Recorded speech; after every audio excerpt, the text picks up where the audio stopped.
Hello दोस्तों, the आचार classes में आपका स्वागत है। तो आज हम लोग फिजिक्स का सबसे महत्वपूर्ण टॉपिक पढ़ने वाले हैं, जो कि बोर्ड एग्जाम में क्वेश्चन भी बहुत बार पूछा गया है और ये वाइवा में भी बहुत बार क्वेश्चन पूछा जा चुका है। ठीक है, और बच्चों का ये पसंदीदा टॉपिक होता है, जो कि बनाने के लिए आसान भी होता है और इससे बहुत क्वेश्चन भी बनता है। तो आज हम लोग सब वही क्वेश्चन देखने वाले हैं। ठीक है, और जो क्वेश्चन एग्जामिनर पूछता है वो सब आज डिस्कस करेंगे। तो अगर अभी तक आपने वीडियो को लाइक नहीं किया तो इस वीडियो को ज़रूर लाइक कर दीजिए और अपने दोस्तों के साथ शेयर भी कर दीजिए। तो चलिए वीडियो की शुरुआत अब करते हैं। देखिए टॉपिक क्या है, ट्रांसफार्मर। टॉपिक अगर आप देखें तो क्या है, ट्रांसफार्मर। और ट्रांसफार्मर में देखिए सबसे पहला क्वेश्चन आपसे पूछेगा क्या कि ट्रांसफार्मर क्या है। तो आप इसमें बताएंगे ट्रांसफार्मर एक ऐसी युक्ति है। देखिए ट्रांसफार्मर एक ऐसी युक्ति है जो प्रतिवर्ती धारा के विभव को कम या ज़्यादा करता है। ठीक है, तो जो लाइट होती है, ठीक है, प्रतिवर्ती धारा होती है। प्रतिवर्ती धारा क्या होती है, जो कि पावर हाउस से आती है। ठीक है, तो वो उसको ये क्या करेगी, कम या ज़्यादा करेगी। तो आपसे इतना ज़्यादा नहीं पूछेगा, आप सीधा आपसे पूछेगा कि ट्रांसफार्मर क्या है। तो आपको बताना क्या, ट्रांसफार्मर एक ऐसी युक्ति है जो प्रतिवर्ती धारा के विभव को कम या ज़्यादा करती है।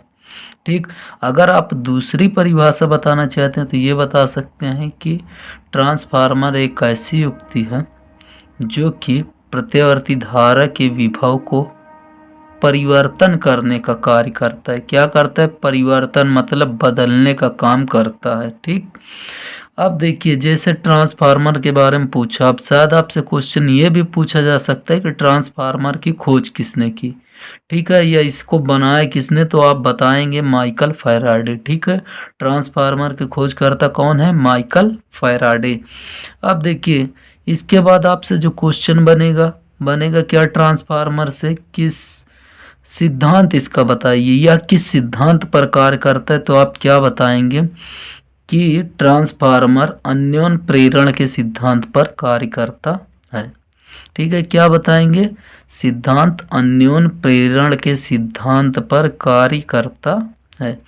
अब देखिए हो सकता है आप जब बताएं कि अन्योन प्रेरण के सिद्धांत पर, तो इसके बाद एग्जामिनर आपसे ये भी पूछ सकता है कि आखिर आप ये बताएं अन्योन प्रेरण क्या, इसको आप समझाइए।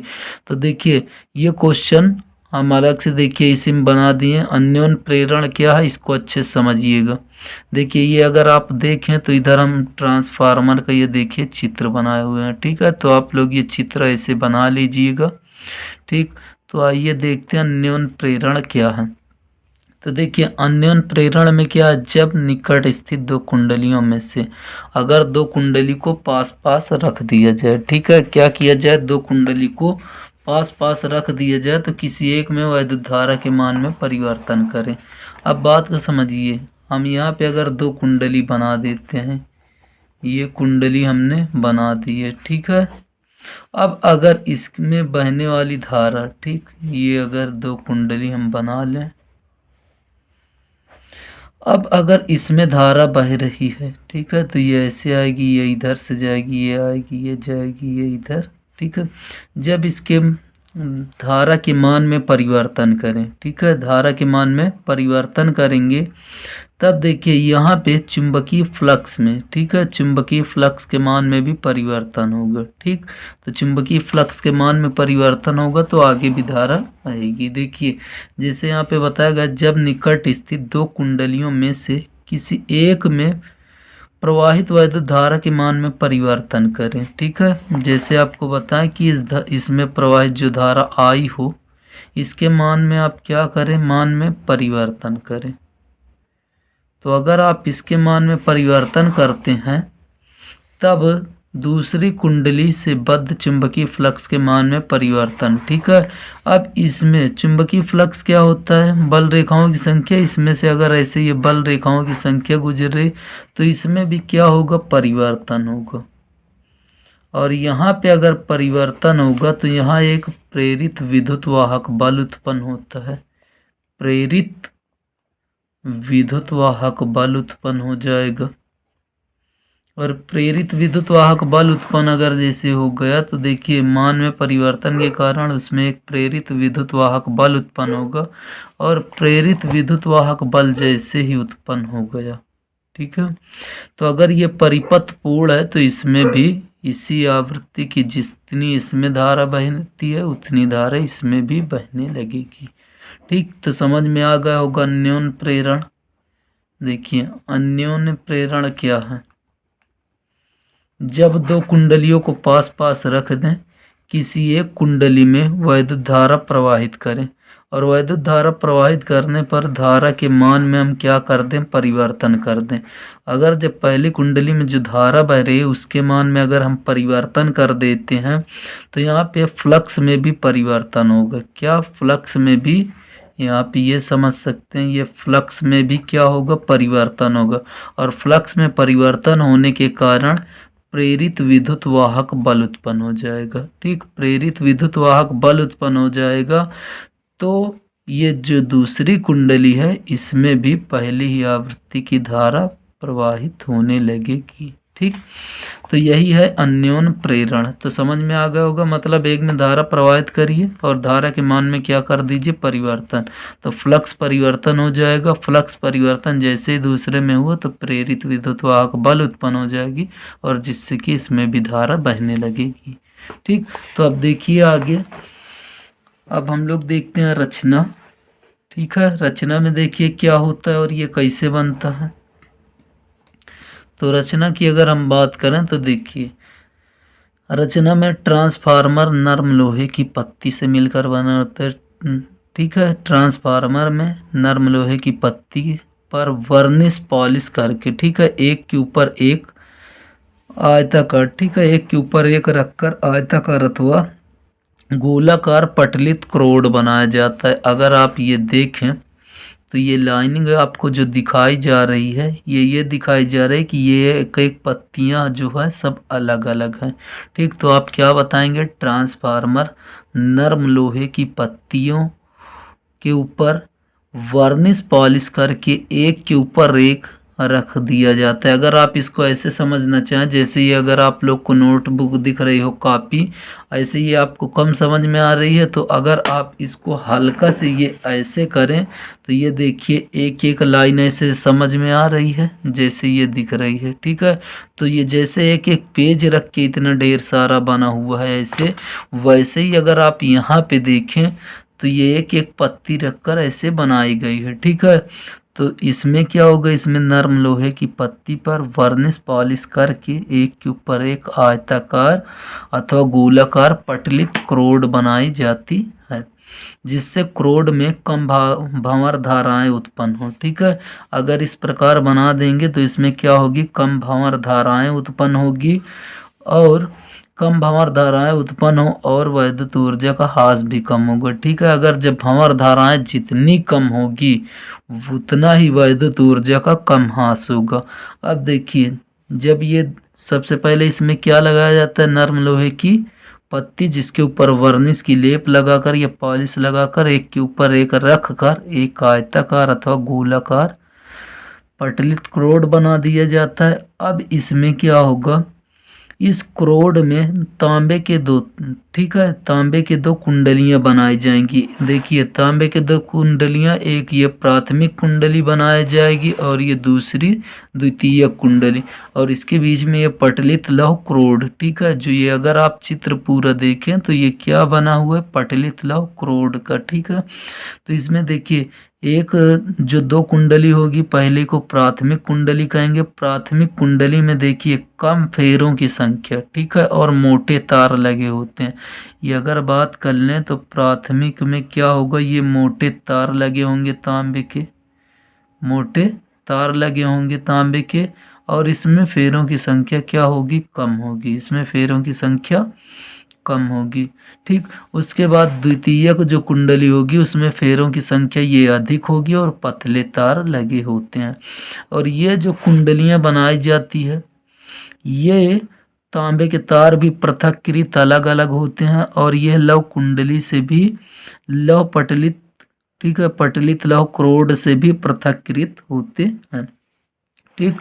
तो ये थे इसकी रचना में एक बार फिर समझ लीजिए। इसमें नरम लोहे की पत्ती लगाई जाती है जिस पर वर्निश पॉलिश करके एक के ऊपर एक रख दी जाती है, जिसका आकार आयताकार अथवा गोलाकार बनाया जाता है। आयताकार अथवा गोलाकार बनाया जाता है जिससे क्रोड में कम भंवर धाराएं उत्पन्न होगी। अगर कम भंवर धाराएं इसमें उत्पन्न होगी तो यहाँ पे वैद्युत ऊर्जा का भी कम हास होगा। ठीक। जब इतना अगर बना लिया जाता है तो इसके ऊपर तांबे की 2 कुंडली बनाई जाती है। तांबे की कितनी कुंडली बनाई जाती है? 2 कुंडलियां बनाई जाती है, जो कि प्राथमिक कुंडली में कम फेरे लगे होते हैं। तांबे के तार के कम फेरे लगे होते हैं, जिसमें फेरों की संख्या कम होती है और मोटे तार होते हैं। और द्वितीय कुंडली में क्या होगा? पतले तार होंगे और फेरों की संख्या अधिक होती है। ठीक। अब ये जो दोनों प्राथमिक और द्वितीयक, ये प्राथमिक और ये नीचे द्वितीयक होते हैं, ये जो तार लपेटे होते हैं एक दूसरे से पृथक्कृत होते हैं, मतलब अलग अलग होते हैं। अलग अलग होने के कारण अब इसमें देखिए ये अलग और ये भी अलग अलग होते हैं। ये जो पटलित क्रोड है इस पर भी कुछ इस प्रकार लपेटे होते हैं कि ये इससे भी क्या होते हैं? पृथक्कृत होते हैं। तो ये समझ में आ गया होगा रचना। अगर रचना समझ में आ गई तो अब क्रिया विधि को समझिए। देखिए क्रिया विधि क्या होती है। तो क्रिया विधि में देखिए, जब ट्रांसफार्मर की प्राथमिक कुंडली को प्रत्यावर्ती धारा स्रोत से जोड़ देते हैं। ठीक है। जब ट्रांसफार्मर को, ये देखिए ट्रांसफार्मर है, ट्रांसफार्मर की प्राथमिक कुंडली को, ठीक, प्राथमिक कुंडली को प्रत्यावर्ती धारा स्रोत से जोड़ देते हैं।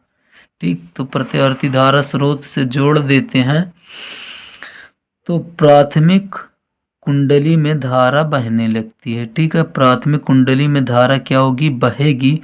और जब धारा लौह क्रोड से, ठीक है, लौह क्रोड में आती है तो वह चुंबकित धारा के प्रत्येक चक्र में चुंबकित क्या होगी? लौह क्रोड में चुंबकित धारा के प्रत्येक चक्र में क्रोड एक बार एक दिशा में। अगर हम यहाँ पे देखें तो ये देखिए क्रोड है, ये क्रोड है, इसमें एक बार अगर हम देखें ये ऐसे जाएगी, दूसरी बार ये ऐसे आएगी। ठीक है। तो एक बार में एक दिशा में तथा दूसरी बार दूसरी दिशा में ये धाराएं जाएगी। ठीक है। जब ये दिशाएं इसकी बदलेगी तब देखिए द्वितीय कुंडली भी इसी क्रोड पर, ठीक है, एक बार में एक दिशा तथा दूसरी बार दूसरी दिशा में चुंबकित हो जाती है। तो द्वितीय कुंडली भी इसी क्रोड पर लिपटी होती है। अगर हम देखें द्वितीय कुंडली भी, अगर हम देखें ये द्वितीय कुंडली और ये क्रोड है लौह क्रोड, तो देखिए ये भी लौह क्रोड पर लपेटी हुई है तांबे के तार, और ये भी। तो ये दोनों क्या होते हैं? एक दूसरे से क्या होते हैं? पृथक्कृत होते हैं। तो इसी क्रोड पर लिपटी होती है। क्रोड के, ठीक है, देखिए क्रोड के बार बार चुंबकन व विचुंबकन से फ्लक्स में परिवर्तन होता है। अगर फ्लक्स में परिवर्तन होगा तो जिसके कारण द्वितीय कुंडली में भी इसी आवृत्ति की प्रत्यावर्ती वैद्युत वाहक बल उत्पन्न हो जाएगा। जैसे कि अभी आपने अन्योन प्रेरण में पढ़ा, वैसे सेम यहाँ पे कि जब ट्रांसफार्मर की प्राथमिक कुंडली को प्रत्यावर्ती धारा स्रोत से जोड़ते हैं तो प्राथमिक कुंडली में धारा प्रवाहित होने लगती है, और प्राथमिक कुंडली में धारा प्रवाहित होने लगती है तो लौह क्रोड क्या होगा? चुंबकित धारा के प्रत्येक चक्र में क्रोड एक बार एक दिशा में, ठीक है। तो जैसे अभी आपको ऊपर दिखा कि एक बार एक दिशा तथा दूसरी बार दूसरी दिशा में चुंबकित होगी।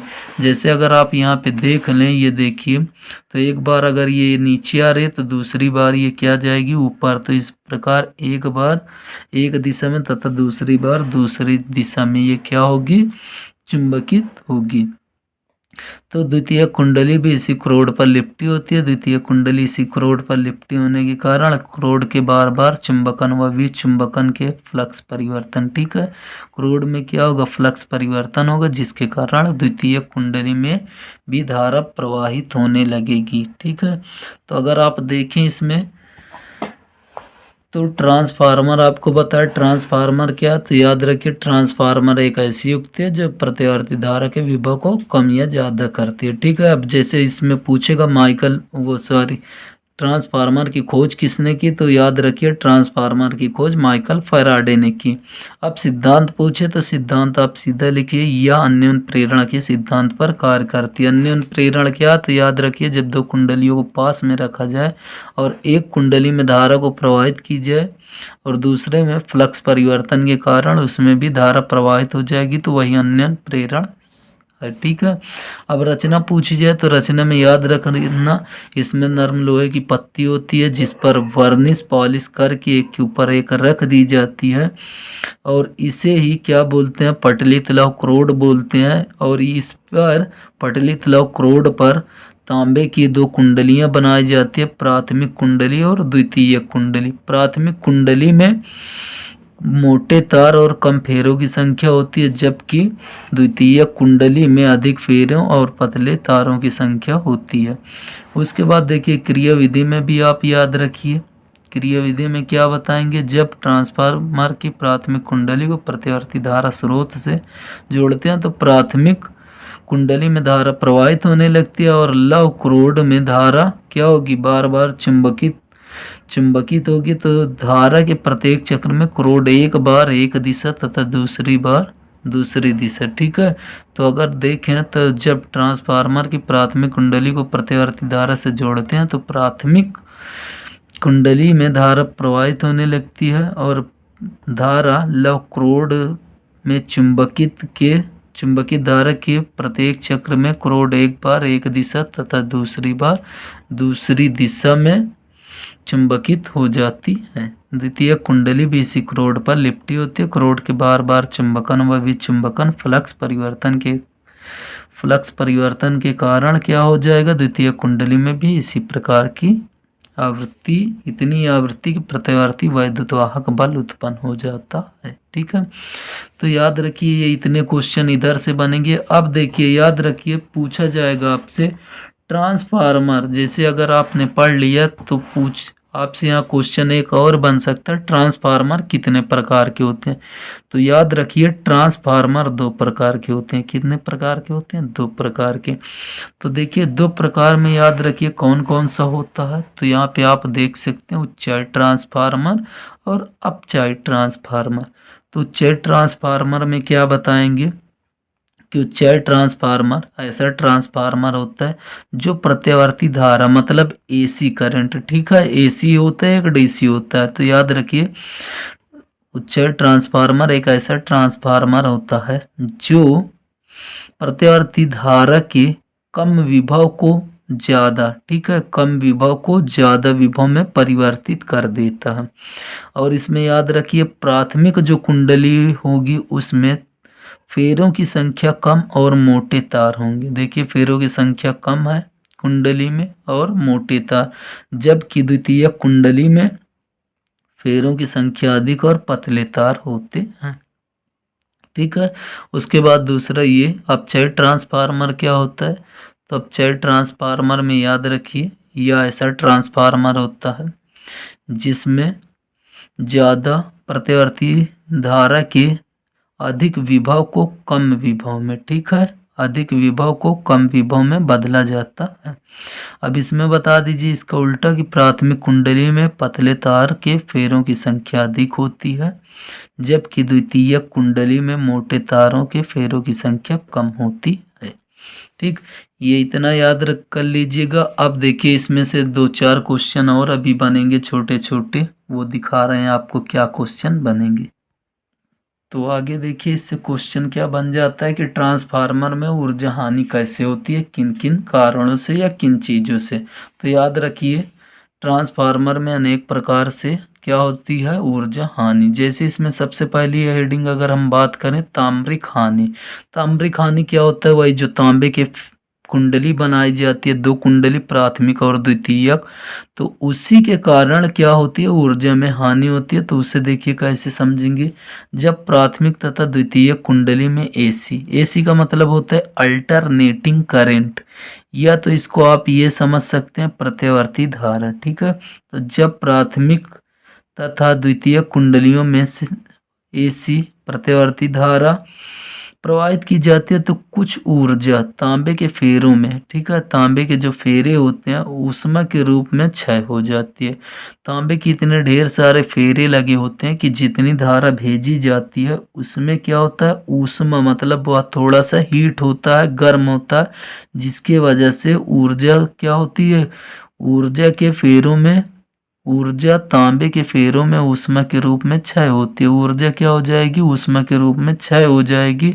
ऊष्मा को अब इसी को क्या बोलते हैं, ताम्रिक हानि। तो याद रखिए, जब प्राथमिक तथा द्वितीय कुंडली में प्रत्यावर्ती धारा प्रवाहित की जाती है तो ऊर्जा का कुछ भाग, ठीक है, ऊर्जा का कुछ भाग क्या हो जाएगा, फेरों में, ठीक है, जो तांबे के फेरे होंगे। तो इसको आपको हम अलग से ऐसे समझा दे रहे हैं। देखिए क्या चीज, ताम्रिक हानि, ताम्रिक हानि। इसमें याद रखिए कितनी, देखिए इसमें कितनी कुंडलियां होंगी, दो, प्राथमिक और द्वितीय कुंडली कितनी होगी, दो होगी। ठीक है, कितनी होगी, दो होगी, प्राथमिक और द्वितीयक, प्राथमिक और द्वितीयक।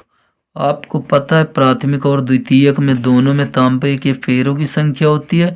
अगर जब तांबे के तार में, ठीक है, तांबे के तार में क्या भेजी जाएगी, धारा, अगर तांबे के तार में धारा भेजी जाती है तो कुछ जो धारा होगी, ठीक है, वैद्युत ऊर्जा, उसकी जो वैद्युत ऊर्जा होगी वह किसमें, ऊष्मा के रूप में क्षय हो जाती है, किसमें, ऊष्मा के रूप में क्षय हो जाती है, और इसी को बोलते हैं ताम्रिक हानि। ठीक है, तो अब देखिए ताम्रिक हानि का उपाय क्या है, इसको कैसे कम किया जा सकता है। तो इसको कम करने के लिए देखिए, ऊष्मा को अवशोषित करने के लिए कुंडली के चारों ओर या ठंडी हवा अथवा तेल प्रवाहित किया जाता है। तो ये था ताम्रिक हानि, समझ में आ गया होगा। अब देखिए भंवर धाराओं में हानि। भंवर धाराओं में हानि क्या होती है, ट्रांसफार्मर की लोहे की क्रोड में भंवर धाराएं उत्पन्न होने से ऊर्जा की हानि होती है। इस हानि को लव क्रोड द्वारा कम किया जाता है। ठीक है, अभी आप लोग क्या देखें, ट्रांसफार्मर, अगर हम ऐसे ट्रांसफार्मर की बात कर लें, ठीक है, ये अगर ऐसे हम ट्रांसफार्मर की बात कर लें, तो अगर ये हम ऐसे ट्रांसफार्मर बना दिए हैं, ठीक है, ये हमने क्या बना दिया, ट्रांसफार्मर बना दिए, तो याद रखिए जो ये लौह क्रोड है, पतली पटलित लौह क्रोड है, इसमें आपने अभी देखा फेरों की संख्या ऐसे थी तांबे के तार के। ठीक है, अब देखिए यहाँ पे हम लोग भंवर धाराएं, अब ये बताइए ये धारा इधर से इधर बहेगी, ठीक है, और जब इधर से इधर दोनों दिशाएं में बहेगी लगातार, तो इसमें क्या होगी, कुछ ऊर्जा जो होगी ऊष्मा के रूप में व्यय होगी। ठीक है, और इसी को क्या बोलेंगे, भंवर धाराएं में हानि। तो देखिए सीधा याद कर लीजिए दो लाइन का, ट्रांसफार्मर की लोहे की क्रोड में भंवर धाराएं उत्पन्न होने से ऊर्जा की हानि होती है। इस हानि को लौह क्रोड द्वारा कम किया जा सकता है। अब देखिए इसमें क्या है, शैथिल्य हानि। शैथिल्य हानि क्या होती है, तो प्रत्यावर्ती धारा के प्रत्येक चक्र में लोहे के क्रोड चुंबकित तथा विचुंबकित होती है। इस प्रक्रिया में ऊर्जा ऊष्मा के रूप में क्षय होती है। तो याद रखिए प्रत्येक चक्र में लोहे चुंबकित, तो अगर इसमें आप याद करें तो केवल दो शब्द याद कर लीजिए कि चुंबकित और विचुंबकित। जब बार बार लोहे की क्रोड चुंबकित और विचुंबकित होगी तो इस प्रक्रिया में क्या होगा, ऊर्जा ऊष्मा के रूप में क्षय हो जाएगी। ठीक है, तो अब देखिए इसकी एकदम लास्ट हेडिंग अगर हम देखें तो आप लोग ट्रांसफार्मर के पास अगर जाएंगे तो एक आपको हमिंग नॉइज आती है जो कि अवतल हम क्या बोलते हैं, अवतल ध्वनि, ठीक है। मतलब एक घनघनाने की आवाज़ जैसे आती रहती है, घी घी बोलती रहती है, वैसा एक आवाज़ आएगी, ठीक। तो उससे भी क्या होता है, ऊर्जा में हानि होती है। तो इसमें क्या याद करेंगे, चुंबकीय आकारांतर प्रभाव के कारण ट्रांसफार्मर अवतल ध्वनि उत्पन्न करता है। मतलब वही हल्का से घी घी की जो आवाज़ आती है। तो क्रोड में कंपन उत्पन्न करने के लिए कुछ वैद्युत ऊर्जा की आंतरिक ऊर्जा के रूप में हानि होती है। तो बस इतना था, आप इसको याद कर लीजिए। और आपको किस टॉपिक पर वीडियो चाहिए आप कमेंट बॉक्स में ज़रूर लिख दीजिए। अगर आप जो टॉपिक बोलेंगे वो टॉपिक आपको पढ़ा दिया जाएगा। और अगर आपको ये थोड़ा कम समझ में आया हो तो आप इसे प्लीज़ फिर से बैक करके बार बार देख लीजिए, आपको अच्छी तरीके से आ जाएगा, ठीक है। और वीडियो अगर आपको अच्छी लगी तो इस वीडियो को लाइक कीजिए, शेयर कीजिए और इस चैनल को सपोर्ट कीजिए, ठीक। तो आप अपना टॉपिक बता दीजिए किस टॉपिक पर वीडियो चाहते हैं, वो टॉपिक अगले दिन आपको अपलोड कर दिया जाएगा बना के। तब तक के लिए जय हिंद, जय भारत।